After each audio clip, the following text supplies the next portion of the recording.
Are you a chiropractor with a struggling practice, having a hard time finding and keeping patients?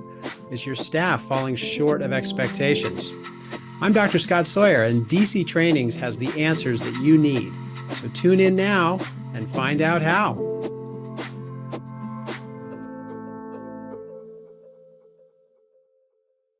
Hello, everybody. Welcome to DC Trainings. I'm Dr. Scott Sawyer, and today we have an exciting topic to share on this week's webinar/podcast, and that is final interviews.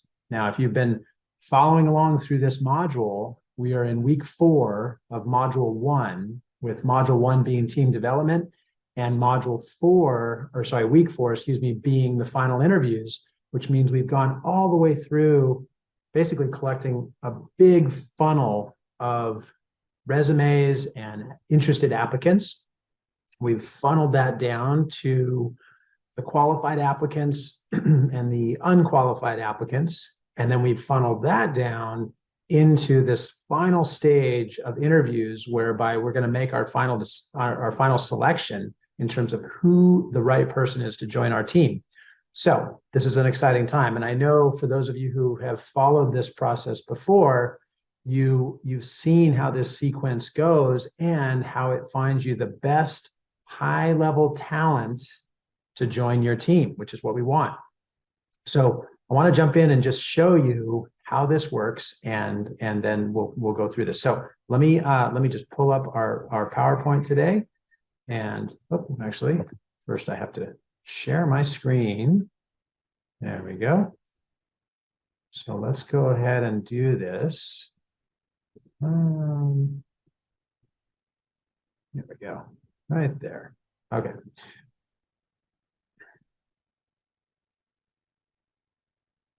All right.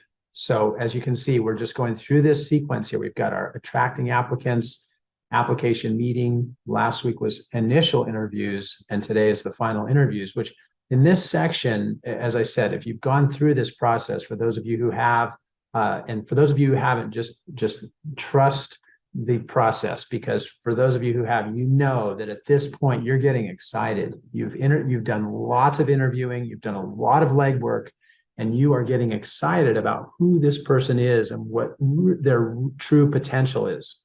So this is where we dive into how to make this final selection. And I do want to just also stress, because I've been through this process enough times myself, where you're getting to this final point, you're getting excited, but at the same time, you still have several or many very highly qualified applicants. So you might be getting a little stressed out about, how am I going to make the decision? I know I've got the right person, or actually I think I've got 2 or 3 of the right people. And how am I going to make this final decision between these people to know who's going to be the right person and for the future, right? We want to hire and have this person stay on our team as part of the team for a long time, even many years to come. So we might be getting a little nervous at the same time. But let's go ahead and jump in, and I'll show you. Actually, I'll skip this slide here because that's more from prior stuff. But here's the outline, right? Here is where, based on this outline today, we're going to go through how to conduct the training interview, the private interview, and we want to talk about the importance of contacting references or prior employers to just make sure that we get their feedback as well. So let's first start with the training interview, which I want to just frame this for you, because it says this is going to happen in a busy reception. So what does that mean? That means that you're going to have this applicant come to your office and just spend a half an hour or an hour in training, but at a time when you're seeing patients. You want to see how this person performs in an office setting, where it's basically a real life example of what environment they're going to be working in on a day-to-day basis for the future, right? So for those of you who have your practice, I know there's some of you who are just starting in practice and you maybe aren't where you want to be yet. And then there's others of you who are in practice and you have, the office of your dreams, you're at the level that you want to be at. So I'm going to use that example first, the latter. If you're in a busy office already and you're bringing another CA into your office to maybe grow or to replace someone who left, then I'll use actually my office as an example. We like to do this on either Saturday morning, because we're only open for an hour and it's a busy hour, or we like to use it during our busiest hour on set days of the week. For example, Monday afternoon, when we start the afternoon at 3 o'clock, that's a very busy time. So we'll just schedule this for 1 hour at that time when we're busy, and there's lots of patients coming in. Now, it says repeat as needed. What that means is that, and I'll go through all the details of what's going to happen during this hour, but what that means is that I may have 2 or 3 qualified applicants, and after one training interview, I might be really excited about both or all of those applicants, meaning that I still haven't been able to filter it down, because after that training interview, I think, gosh, I'd like to just hire all of these people because they're all so great. Don't get stuck in that. What you would do is you would repeat another training interview to make sure that you're really, really sure that this is the right person. Now, I'll just put a little sidebar, because the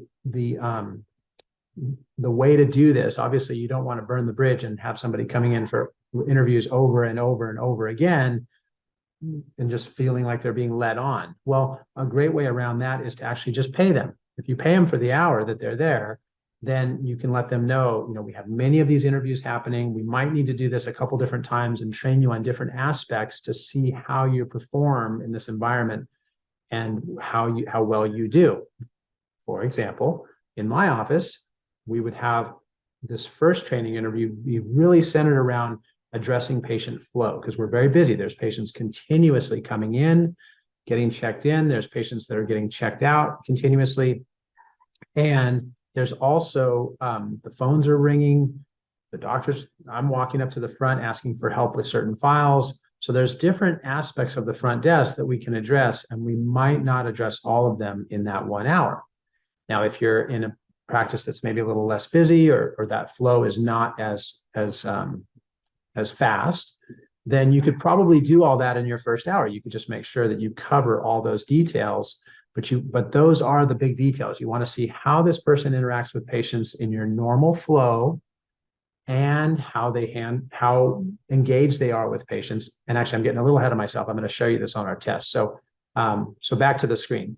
We want to repeat this as needed. So you might have to do this several times, and that's okay. You want to, during this time, you want to role play the applicant script, which I've given you. I've given you a sample of that, and I'll show you that in just a minute. So you'll see how to role play that. Remember that from our last webinar, we talked about the last step in moving from the initial interviews is to email the applicant script to the applicant so that they can prepare themselves for this step, which is the training interview. So when they come to the training interview, we want to make sure that they're prepared with that script and that they can perform that on the spot. Let's keep going. Now, there's several aspects that need to happen during this training interview, as far as basically setting up an employment file. And one of those is to explain what's going to be happening with the training during that initial phase of training. It's going to be intense. It's going to be busy. There's going to be a lot to learn. And a great example that I like to use about this is when, let's say that you got a job, or this applicant got a job at a really high-end restaurant. And in that high-end restaurant, they have a wine list.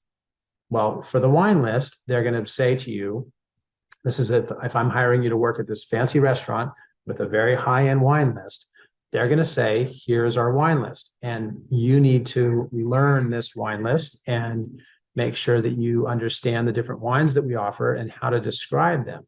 Well, they're not going to sit you down and have you learn that wine list at the restaurant while you're working. They're actually going to have you take that wine list home and learn it at home, and then come back and be prepared to describe the different wines and the specifics about those wines. Well, this translates in the same way. We want our applicant to start to understand that we're going to be having them learn things for which they'll need to study those at home. In other words, they're going to need to learn some of these things at home and then be able to demonstrate and perform them when they come to work. And that's unpaid, right? The restaurant's not going to pay you to learn the wine list. They're just going to expect you to know the wine list. So that's important from that standpoint. So for us in this environment, we're going to explain, and you can see on your screen, this is the job duties training. And what this means is that in their first week of care of working, they're going to be learning a lot, and they're going to need to demonstrate what they learned back to whoever's training them to show that they're proficient in that training. Now, let's also not forget that we need to explain the employment schedule. The employment schedule is the hours that this person would be working, the days that they'll be working, the times designated for lunches, and so on. That's all in the employment schedule. We want to make sure that they understand these are the hours that you'll be working here if you get this job, and make sure that they're okay with that. Make sure that they understand those hours and they say, yep, that works for me. We also want to explain the script training. And as I said, this kind of goes back to the restaurant analogy. We want to make sure they understand that during the training period that they are going to be expected to learn specific scripts that will help boost their confidence in terms of how they perform in the office. So that'll be an important part of their training from which they'll be expected to learn this at home. If they don't pass these qualifiers, then obviously they would move into the unqualified pile. They'll no longer be qualified for the position. So this is the 3 parts of the training interview, and I'll show you these when we go through our materials in just a minute. But that's important that these are covered during that time frame, because it really sets the expectations and it sets the standards by which their employment will be able to, maintain strong, and they'll be able to be a qualified employee, right? Okay, so here's an example of the final interview test, which is the last part. Now, what does this mean? This means that after this person has come and done, or after this applicant has done the 1-hour training interview, you may have several of these back to back. And if that's happening, at the end of this, you may not be able to remember who did what, or who really stood out, or who didn't do so well. So what I encourage you to do is print out a final interview test, and whoever's at the front desk doing this test, that person is going to complete a final interview test immediately after the interview is done. So again, back to just framing this in my office, while this final interview test or this front desk training is happening, I'm adjusting patients. So I'm not at the front desk. I don't even know. I met this person when they came, and I met them, obviously earlier in the interview process, but I don't know how they're doing at the front desk, because I'm adjusting patients while the front desk CA is managing the patient flow. So this final interview test is important for me to be able to evaluate how they did, and for the CA to evaluate how this applicant did after doing maybe several of these over the course of one day or a week. You can look back and see how they did. So fill this out right afterwards, and then you can move right into the next one, right? So that's the training interview. Now, the private interview is different. This interview is going to be between the doctor, the PDC, primary doctor of chiropractic, and the applicant. Now, what are we going to be talking about here? We're going to be talking about things like wages. This is something that's confidential, right? We don't need to share this with other employees. We want to make sure that the wages that are going to be paid are going to maintain a comfort level for this employee. So they're going to be able to comfortably work and live in whatever town you live in. And you want to make sure that your offering, as far as what you'll pay them, is something that they can feel good about. Excuse me. And I also encourage you to make sure that there's room for growth. So don't start off right at the ceiling, because there's this anticipation that comes when somebody is starting out and saying, okay, I can make do here. This is fine. This is good pay, but there's actually an opportunity for advancement that's going to come later. So we'll talk more about that in a minute. I talked about the employment schedule. We want to set the hours, make sure that that's in place. They know what hours they're going to be starting work, they're going to be finishing work, when they're going to take their lunches, what that looks like. And I'll show you a sample of that in a minute. And lastly here, we want to talk about the alternative work week. Now, this is something that I strongly encourage you to look into. I practice in California, and it's different from state to state. So you definitely want to look up what the parameters are in your state as far as your labor board or the employment development department. Find out if this is something that works in your state, and from there, make sure that you're following it appropriately. I can tell you what happens in California. And that is that the alternative work week is a great setup for your office. It's definitely something that I encourage you to have in place so that you can structure your schedule so it caters more to the times when you're seeing patients. And I'll get more into that in just a minute.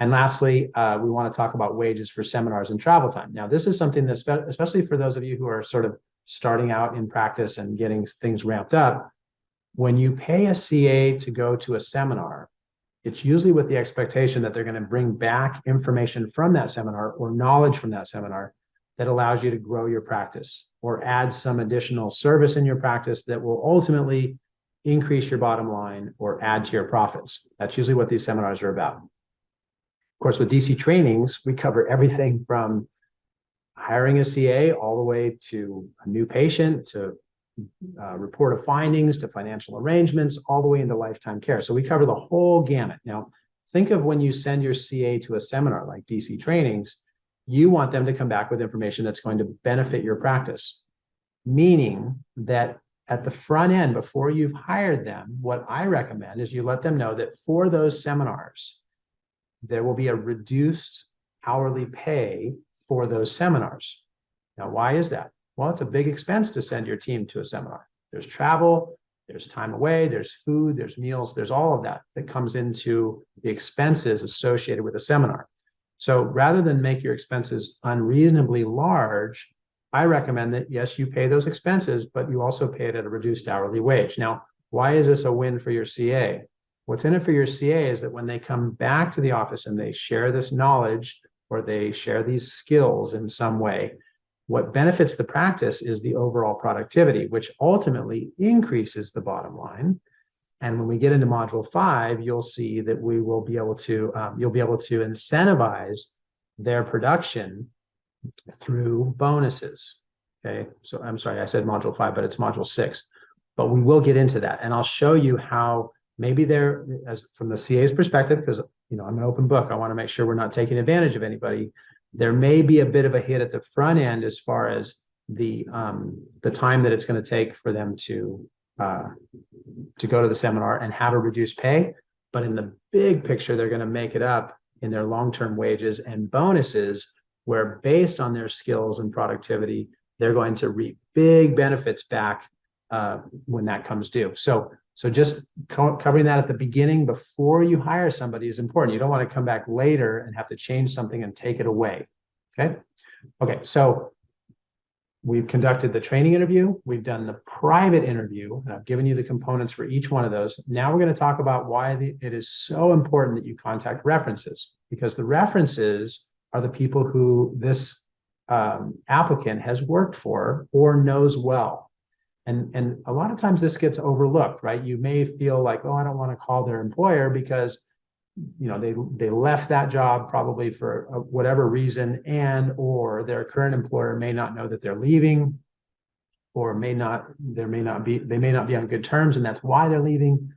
But all of that could not be further from the truth. It's important to contact employers, and there's ways that we can do it in a way that maintains a good, strong relationship with the employee and their references or their past employers or even their current employers if you have authorization to do so. There's many times where an applicant tells you, yeah, my employer knows that I'm looking for something.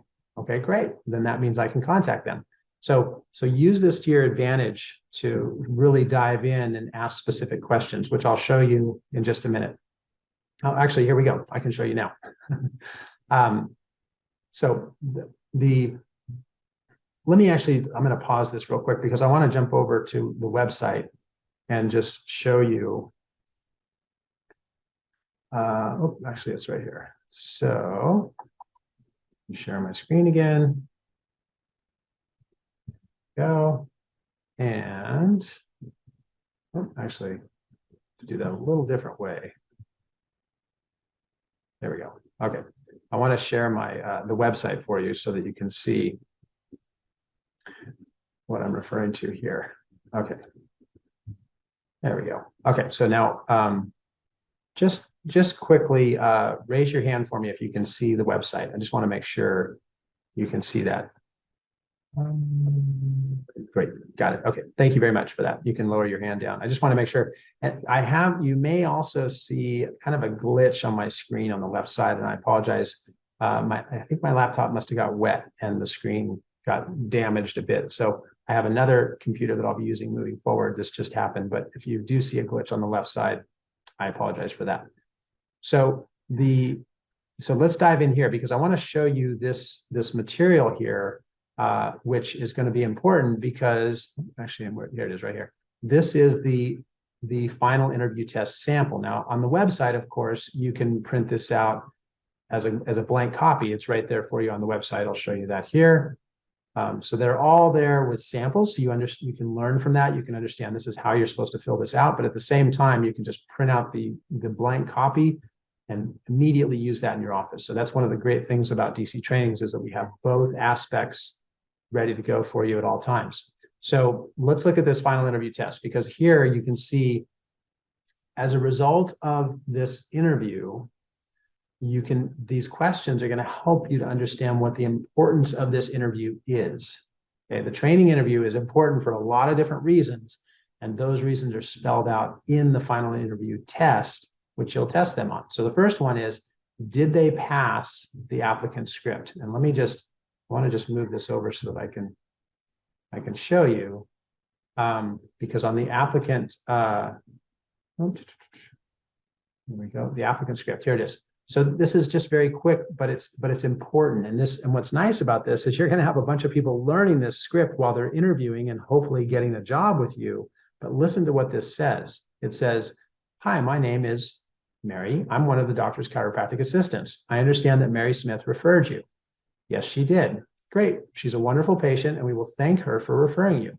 Before we get started, I have some important information for you about our office. We are a state-of-the-art, all-natural healthcare center, which means we do not prescribe any medications or perform any types of surgery. Our doctors are regarded as experts in their field, and because of our great results, many patients travel great distances to receive our services. You'll be in great hands here, and I genuinely hope that we're able to help you today.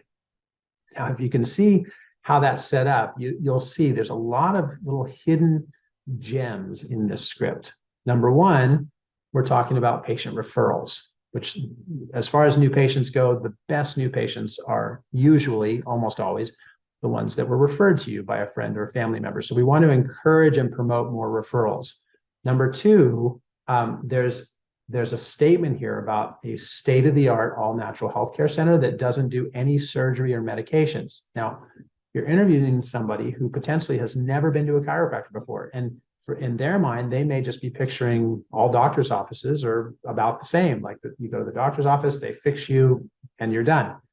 But this is different. This is unique. We don't prescribe medication, and we don't do surgeries. And for some of your applicants, this might be the first time they've ever heard that. So we want to point that out, and you'll get lots of great questions around that from the patient or from the applicants who were unaware of that fact. Next, we want to sell ourselves. B.J. Palmer had a great book that he wrote. It's actually a pamphlet. And for those of you who don't know me that well, I'm sort of a nut about collecting B.J. Palmer's books. They're called the Green Books. And for many of us, we read those in chiropractic school. But he has one, it's a pamphlet, and it's called Selling Yourself. And it talks about the importance of promoting your unique qualities. What B.J. talked about was, if you're promoting chiropractic, then you're going to promote chiropractic to all the doctors around you. But when it comes to promoting chiropractic, that's your chiropractic, you're promoting yourself as the standout among all the doctors around you. So if you really want to shine in your town and have patients drive past other chiropractic offices to see you, you need to sell yourself, sell your version of chiropractic. So I encourage you, take this script and apply your version of chiropractic to this script. Rewrite it, make it about you.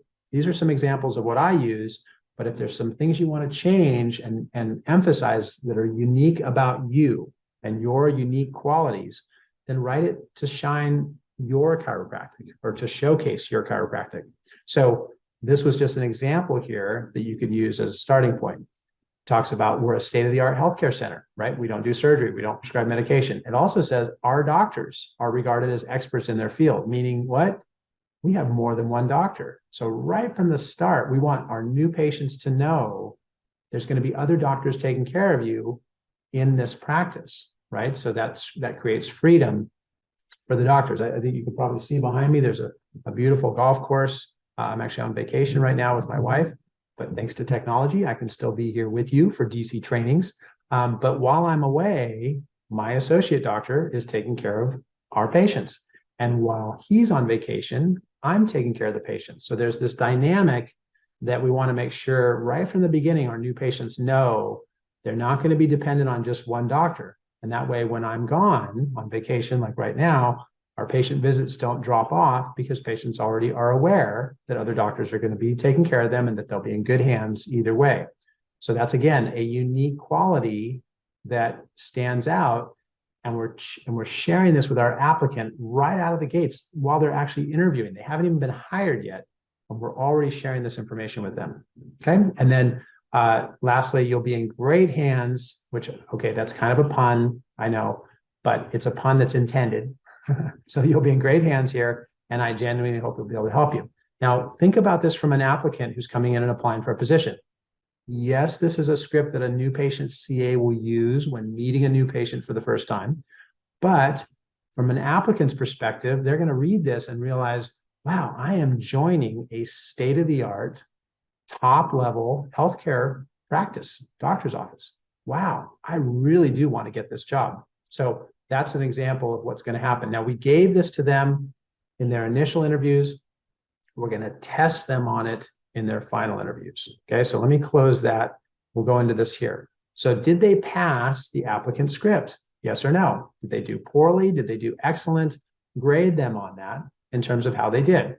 Did they have good eye contact with patients? This is where we get into more of like, how do they interact with both the office staff and the patients during that final interview or that training interview. We call it a training interview because it's part of training. And you want to be a little bit careful on those terms because you don't want to mislead this applicant into thinking that they've actually already got the job. Like, in other words, we're going to do a training interview, but it's not because we're training because we've hired you. We're training you a little bit on the front desk to see what your skill set will be or what skills you can bring to the table and see how well you perform. So did they have good eye contact with patients? Did they maintain good posture, right? That's a chiropractic important part of the whole picture. Did they ask questions about general procedures? Did they maintain focus on training and protocols during the interview? Did they memorize patient names? Did they project their voice when directing patients? So again, this is giving you clues into how you're going to direct this interview. Did you have them call patients back? Did you have them ask a patient to come up front? Did you listen to how well they projected their voice? Were they slouching? Were they, looking away, playing with their hair? Were they shy? Were they confident? These are all areas that are being tested in this final interview test. And now we go to the final question. They appeared comfortable with the pace and general office flow. And this is important too, because let's say you're just starting in practice, right? And you're not where you want to be yet. Well, this question still applies because during the interview, think about what you're going to be talking about. If you're starting in practice and let's say you're seeing 2 patients a week and you want to take that to, 100 patients a week, right? Obviously, that's a huge spectrum of change and growth and a completely different office dynamic from starting to finish. But we want to paint the picture and let this person know. So for example, if they came in and they worked for an hour and you saw 2 patients, during that time, you might be sharing with them, this is how the flow goes. Oh, here comes our 1 patient for the hour. Oh, here comes our other patient for the hour. Now listen, what we're anticipating and what we're expecting you to help us grow into is something that would be 100 times what you just saw. Or sorry, it wouldn't be 100 patients an hour, 100 patients in a week, whatever. We want it to grow 10 times what you just saw. We want to see 10 patients in an hour as opposed to 1 patient an hour. So that's where we're taking this. And I'm just telling you that this is me speaking to an applicant because I want to make sure that you're comfortable, not only in what I'm showing you right now, but that you would be comfortable or that you would actually be eager to learn how to operate in a different type of office flow. and then watch and see how they respond to that, right? See what they think.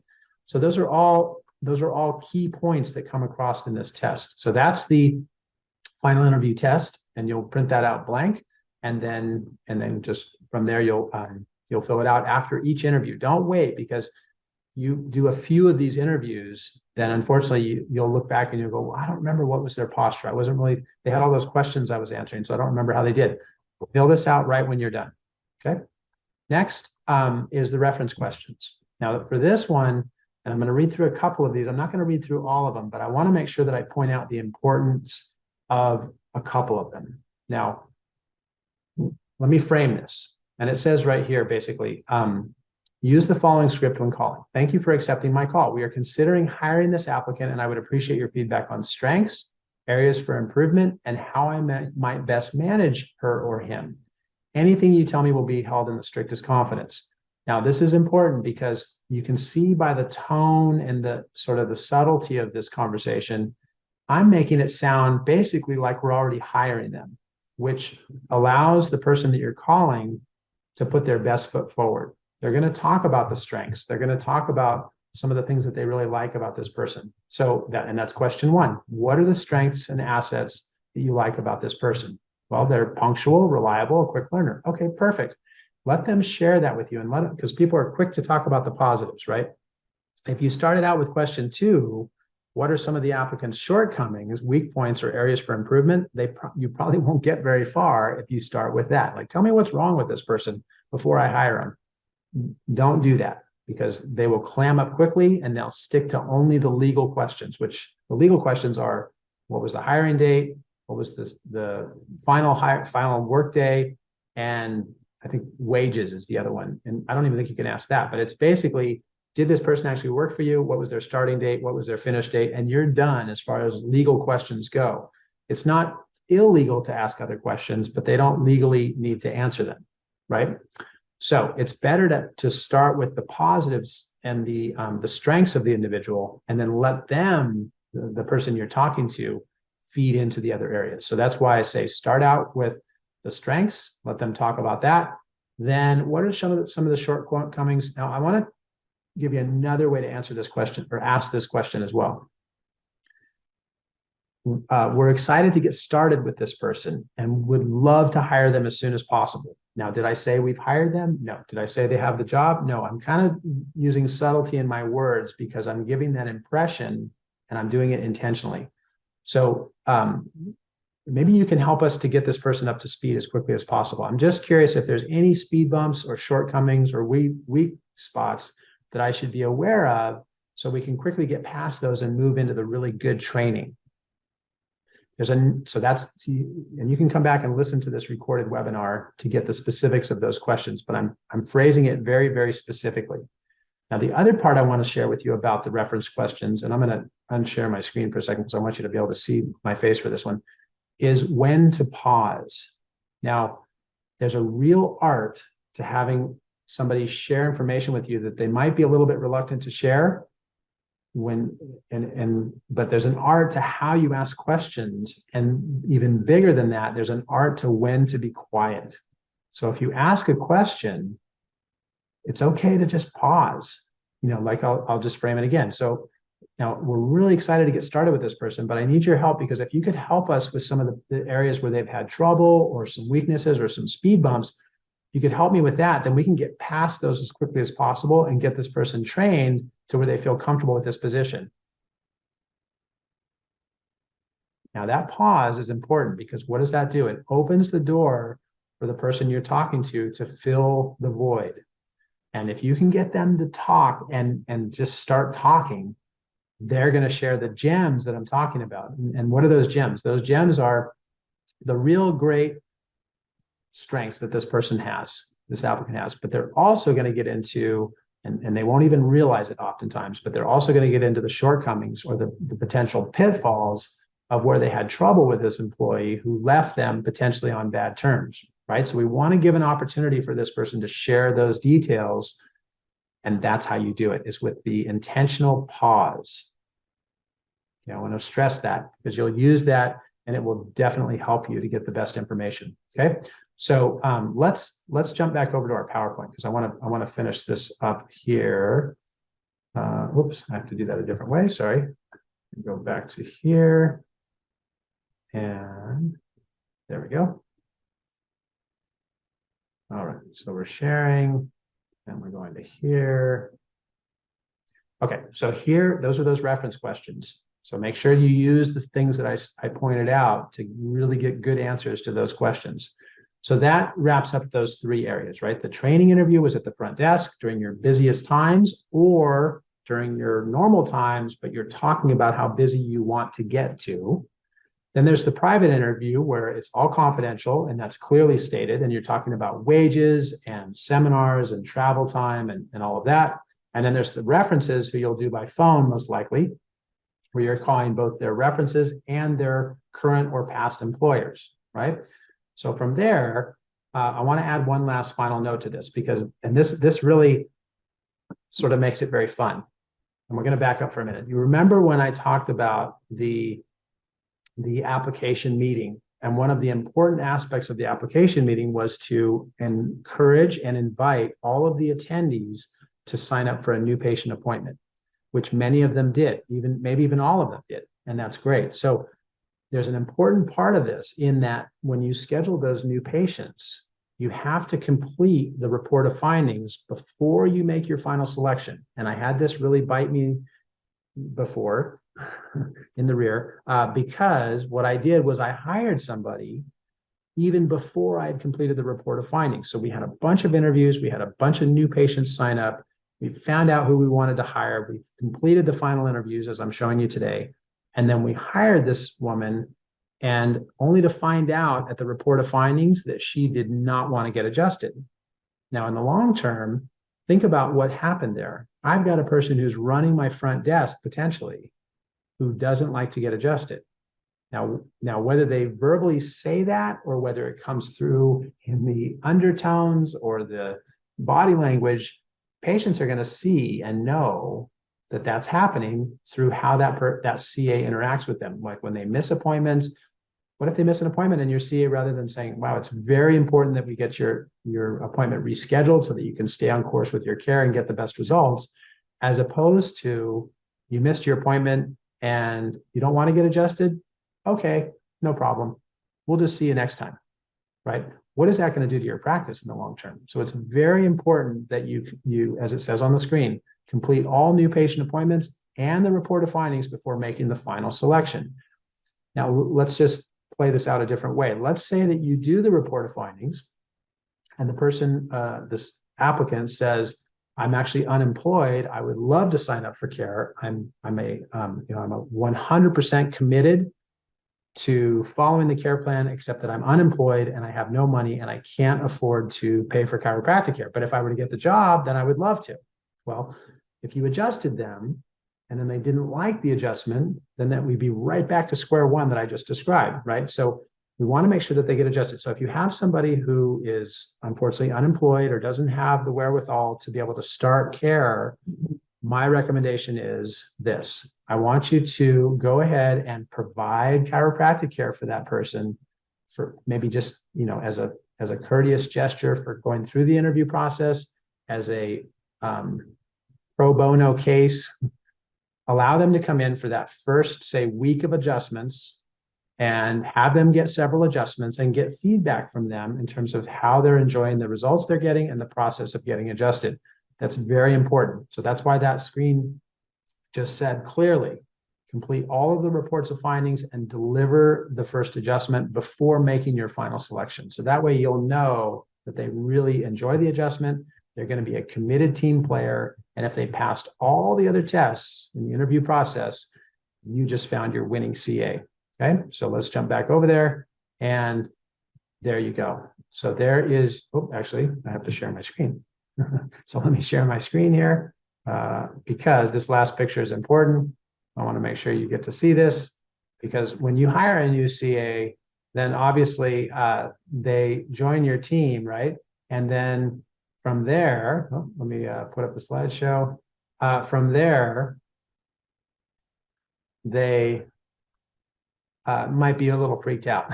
So welcome your new CA, although they're going, oh no, what have I done? Right. And again, it might be because they're just realizing, wow, this is going to be an exciting opportunity, but boy, I've never been in a doctor's office like this. So I'm going to be learning all kinds of new concepts and learning new things. So I'm really excited. And then there's others of us that have busy practices. And in those instances, like if I hire a CA and they come in and in their first day of work, we see, 150 or more patient visits, then you have a CA who looks like who you're seeing on the screen. Like, wow, I've never been in a doctor's office like this. Holy smokes, I'm in for a wild ride.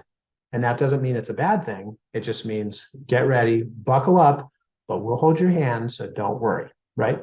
Okay, so that's our next step. Now we're going to get into this a little more in detail, but this is because you've made that final decision. This is a bit of a turning point, because now we went through this whole process for advertising for the position. Then that was 30 days prior, then 2 weeks prior, more advertising for the position. So we're collecting more resumes. We scheduled those who qualified for the application meeting. We did the initial interviews, which is the panel interview. We did the final interviews, which is the training interview. And now we have our hired new CA.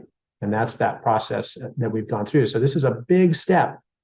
And you can use this process to build your team to the level that you want to serve as many patients as you want. I mean, we have members with DC trainings that are seeing over 1,000 patient visits a week, right? And that's a lot of people. So you definitely have to have this process down, whether you're starting new in practice and you want somebody who's going to be great to help you build your practice, or whether you've been in practice for a long time and you're looking for someone just to maintain high-level service. Either way, this is your recipe for success. And next week, we'll get into the training schedule. Then we start boiling it down to, this is how you're going to train this person and dial them into the specifics of your practice. So it's been great to be with you. Thank you so much for joining DC Trainings. It's great to be with you every week. I've got my Hawaiian shirt on. So here I am. My wife and I are vacationing in Hawaii, but I always love to spend this time sharing the specifics of how to run a successful practice and keep chiropractic at the top of the top of the top of all healthcare in the world. And I will look forward to talking to you next week. Thanks again. If you would like to become a member of DC Trainings, be sure to head on over to dctrainings.com to get started today.